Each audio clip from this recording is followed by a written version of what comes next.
তাই বিধি বহির্ভূতভাবে ১৫০ জনকে নিয়োগ দিয়েছে আমাদের ছাত্র উপদেষ্টারা এবং সমন্বয়করা। উপদেষ্টা আসিফ মাহমুদ তার পিএস মোয়াজ্জেম হোসেনকে দিয়ে এই নিয়োগের সিংহভাগ সুপারিশের মাধ্যমে সে দিয়েছে।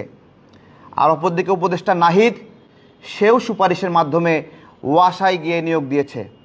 সাথে নাম রয়েছে নুসরাত তাবাসসুমের, সাথে নাম রয়েছে তৌহিদের, সাথে নাম রয়েছে নাজমুলের। আমরা খুঁজতেছিলাম যে নুসরাত তাবাসসুম গুচি ব্র্যান্ডের ব্যাগ, লক্ষ লক্ষ টাকা দামের কোট স্যুট পরে বিদেশে যায় কিভাবে। আমরা খুঁজতেছিলাম, আজকে সেই খোঁজার পেছনে তথ্যটা বের হয়ে এসেছে, তারা এটা কিভাবে করে।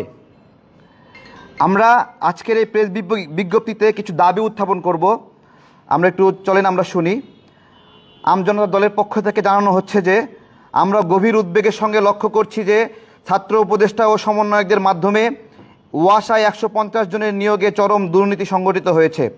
স্বচ্ছ ও ন্যায়সঙ্গত পদ্ধতিতে নিয়োগ না দিয়ে স্বজনপ্রীতি, ঘুষ এবং অবৈধ প্রভাব খাটিয়ে এই নিয়োগ সম্পন্ন করেছে উপদেষ্টা এবং সমন্বয়কবৃন্দ। গণমাধ্যমে প্রকাশ পেয়েছে এই কথাগুলো, যেখানে উপদেষ্টা আসিফ মাহমুদের পিএস মোয়াজ্জেম হোসেন এবং উপদেষ্টা নাহিদ এবং সমন্বয়ক নুসরাত তাবাসসুম, তৌহিদ, নাজমুলের নাম এসেছে।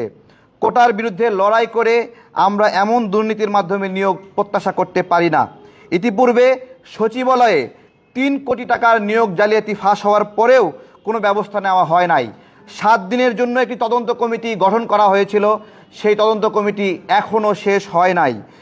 উপদেষ্টা নাহিদের সুপারিশের আরেকটি খবর ফাঁস হয়েছিল, আপনারা জানেন। তিনি বঙ্গবন্ধু শিক্ষক পরিষদের প্রতিনিধি শাহিদুর রহমানকে নিয়োগের সুপারিশ করেছিলেন। পরবর্তীতে আমরা যখন এটা নিয়ে কথা বললাম, প্রতিবাদ করলাম, তখন তিনি সেটি বাতিল করলেন। এই ফাঁস হওয়া নিয়োগ বাতিল করলেন প্রকাশ পাওয়ার পরে। ছাত্র উপদেষ্টাদের এমন নিয়োগ জালিয়াতি জুলাই গণ অভ্যুত্থানের পরিপন্থী এবং নৈতিকতা বিবর্জিত কাজ। আমরা এই প্রেক্ষিতে সরকারের নিকট হতে জোর কিছু দাবি জানাচ্ছি। 1 নম্বর দাবি, এই নিয়োগ জালিয়াতিতে জড়িত থাকায় উপদেষ্টা আসিফ মাহমুদ ও তার পিএস মোয়াজ্জেম হোসেনকে বহিষ্কার করতে হবে এবং তাদের বিরুদ্ধে আইনগত ব্যবস্থা নিতে হবে। সাবেক উপদেষ্টা নাহিদের নিয়োগ দুর্নীতি দুদক কর্তৃক তদন্ত করে আইনগত ব্যবস্থা নিতে হবে।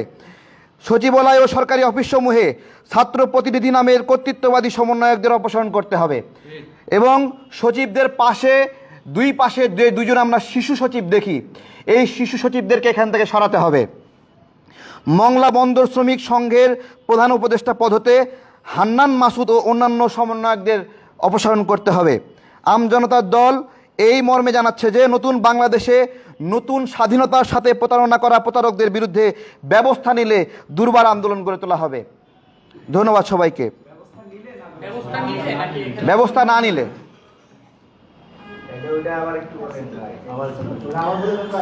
জি, আমজনতার দল এই মর্মে জানাচ্ছে যে নতুন বাংলাদেশে নতুন স্বাধীনতার সঙ্গে প্রতারণা করা প্রতারকদের বিরুদ্ধে ব্যবস্থা না নিলে দুর্বার আন্দোলন গড়ে তোলা হবে। জি জি, প্রশ্ন।